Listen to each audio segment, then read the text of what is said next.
Ayan guys, pauwi na naman ako galing sa pagkaon sa aking mga alaga. O, banat naman. Ito yung laman ng aking trolley, dalawang malaking bag. Tapos ito, tatlong payong, at saka yung kanilang mga tubigan. Nagdala na rin ako ng tubig ko. At napaka hindi ng isang panahon ngayon guys. Grabe. Dalawang palit na yata ako ng damit. Sobrang init. Pawisan agad. Ayun guys, pauwi na tayo. Pauwi na tayo sa bahay. Ayan.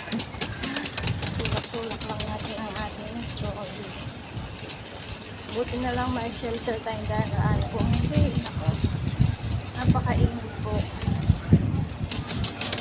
Hindi abang kalsada. Parang ang kalsada kung titingnan mo, napakainit eh. Ayan guys, hanggang dito na lang po. Sana kayo magsawang panood ng ating video. God bless us all. Ingat po tayong lahat. Lalo na ngayon sa panahon. Lalo na yung mga nasa Pinas. At mga binabahago. Ay saan po ligtas kayo. Thank you for watching. Bye-bye.